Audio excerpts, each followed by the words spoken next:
ended Mill's career after she ruined our lives.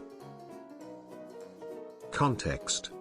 I've posted a bit about my fiancé's adoptive mother, Susan, in the last couple weeks, mostly on Just Nomill, where I might cross-post this to later, but for anyone unfamiliar with Susan, she was my lecturer when I was at university.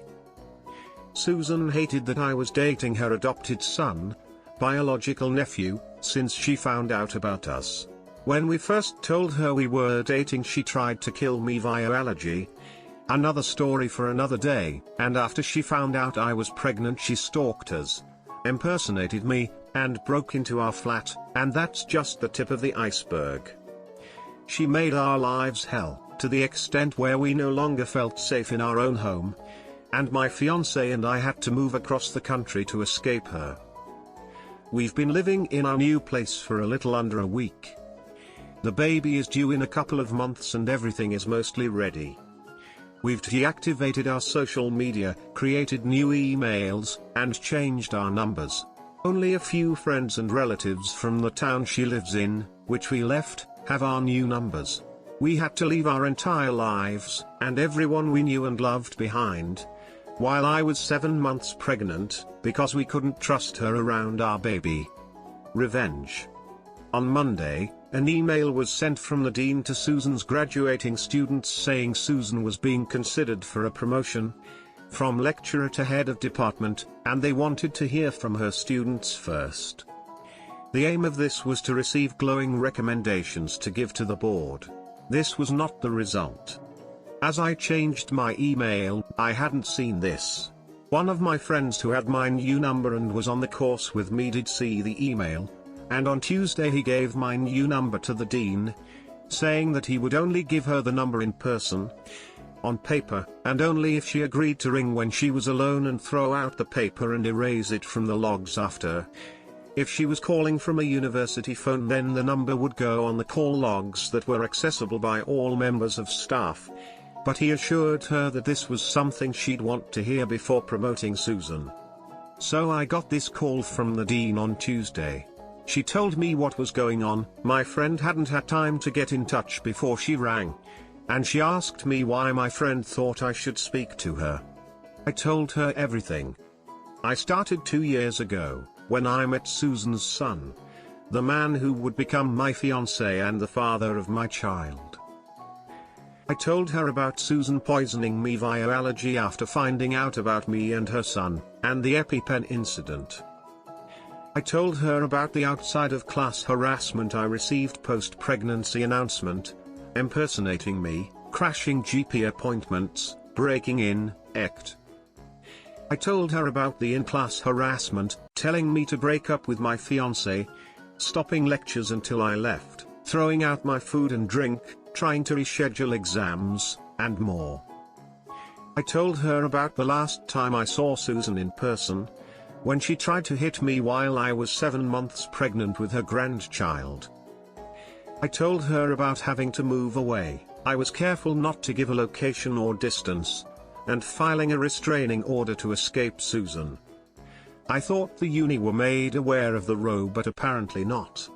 Fiancé then arrived home from work, and when I told him what was happening, he was all too eager to chime in with stuff I forgot, copying keys, punching the landlord, cancelling orders, going through our things. He also told the dean about the abuse he got from her growing up. We also gave the dean the names of people willing to support our story, as well as some dates, times and locations of on-campus incidents. I'd made a note of a few of them, so she could pull CCTV from the campus security recordings. Fiancé also told her the story of one of his cousins, Susan's bio kid, who got close with a guy on Susan's course. But the guy was told to break up with her by Susan with a thinly veiled threat against his academic career. We also told the dean about Susan telling me to break up with my fiancé and vice versa so she could better maintain professionalism. The dean was horrified. She had me and my fiancé record a video, where we said everything all over again, from the top. We made sure the video had nothing to identify a location, and we were assured Susan would never see it. We also sent her all the proof we had alongside it. This was all forwarded to the board on Wednesday and Thursday. She asked my friend for the number again and just called me for the second time, telling me that the board unanimously agreed this was grounds for Susan's dismissal. They said that while the outside of uni events weren't really their business, they go towards her character, and the fact that as department head, she would represent the department, whether she was on the clock or not. They said even without this, the events that happened inside of uni alone, stopping lectures, telling me to dump my fiancé, telling that other guy to leave her daughter alone, throwing out my stuff, seeking special treatment on grounds of nepotism, were all abuses of power and enough to justify Susan's dismissal. They asked me why I hadn't filed charges, and I said all I'd gain from filing charges is Susan staying away from me, and the row and moving away has the same effect. Plus, as it's exam season, my due to work is really taking off and I don't have the time to go through a whole court case, and I'll have even less time once the baby arrives. The baby is due in about 8 weeks and Susan has already caused me enough stress. Tomorrow, in the meeting where Susan is fully expecting to be told she got her promotion, the dean is now going to give her a week to hand in her resignation. If she refuses, she will be fired. If she does not hand in her resignation, she will be fired. She will not be getting a reference. The only reason she is being given the option to resign is that she has worked at this university for nearly a decade. But if she so much as raises her voice in the meeting tomorrow, she will be fired. Security will be present for the meeting, in case she tries anything. Meanwhile, the friends we left behind aren't hesitating to tell anyone who will listen all about what Susan did during the course of mine and my fiancé's relationship. There's not a single soul left in that town who trusts her or will take her side if she tries to fight back. Not even her husband, who told us that now all their kids are over 18, he will be initiating divorce proceedings. I don't feel even a little bit bad. I know there's a chance I went too far, but I didn't lie or embellish anything. I just gave the dean the facts as they are.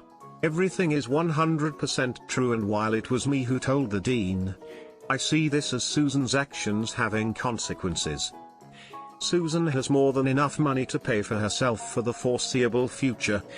She owns her home, her husband's name is not on the deed and she bought it before they got married, so she will get the house in the divorce as it's not technically a shared asset, or one acquired during their marriage. She will have a roof over her head and money in her bank account, and if she wanted to she could get another job, just probably not one as a lecturer.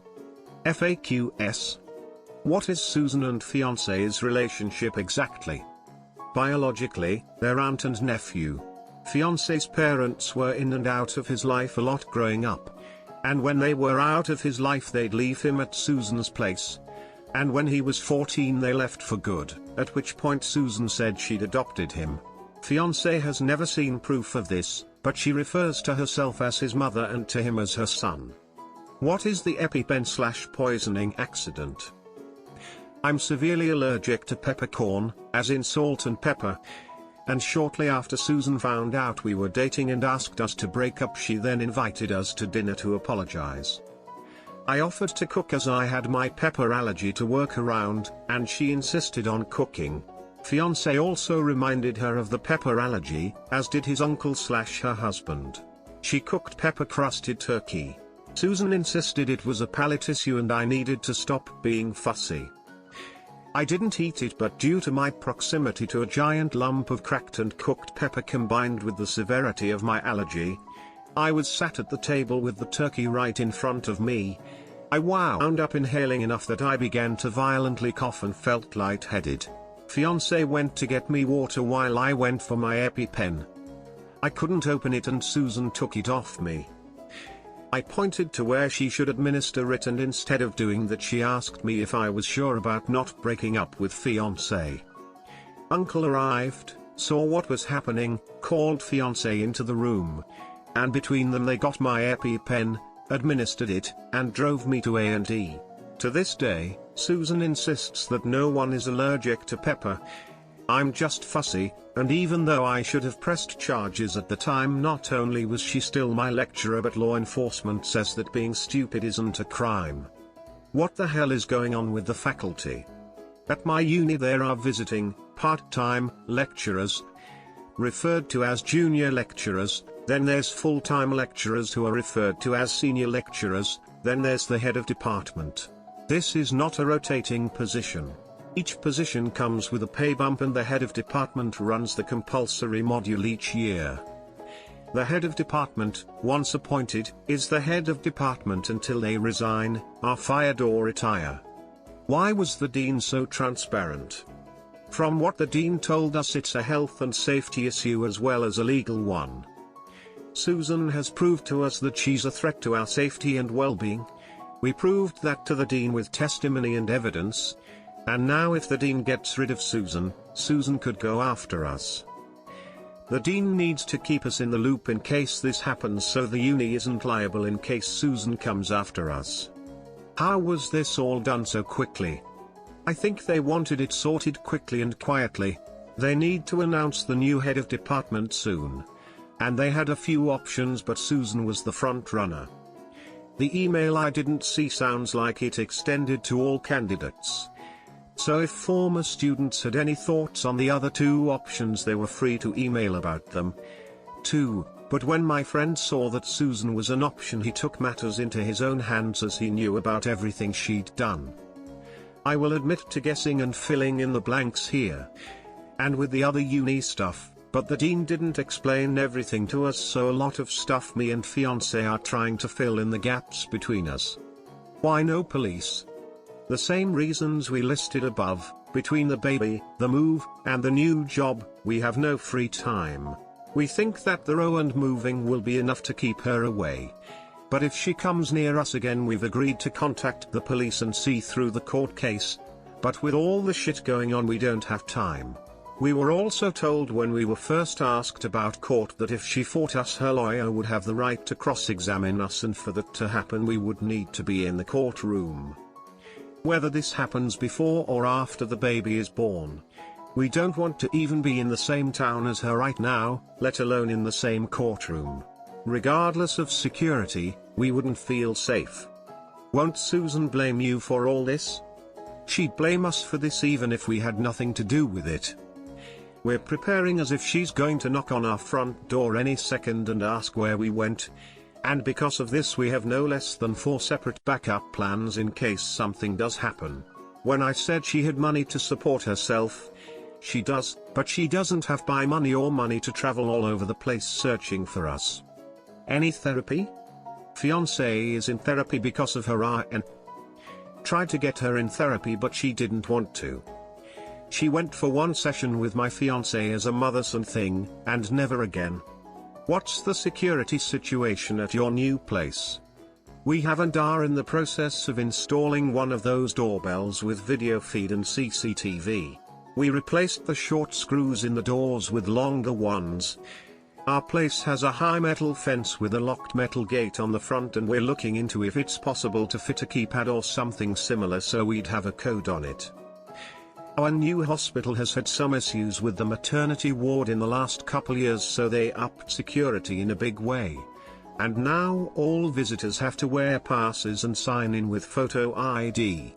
And they have a system where once the person signing in puts in their name, they type it into a computer, and the computer will alert them if this person is banned, like Susan is, and in that case she will not get her visitor pass and therefore not be able to access the ward. Can't she track you via social media? We've erased everything from our social media, deactivated our accounts, never mentioned anything about the place we moved to online or IRL. Fiancé works in IT and he's in the process of erasing all our accounts. What about this Reddit account? It's a throwaway account being updated from my old phone via mobile data. I have my new phone and number now, it's how my friend contacted me. But the old phone is still in service so I'm updating via that. And once I'm done with this whole saga, this account is also going to be gone for good. I don't believe you. Okay. Not my problem. I didn't fully believe it either, and I watched it happen. This also means she has more time to locate you and your husband. Do not put any baby announcements out on any form of media.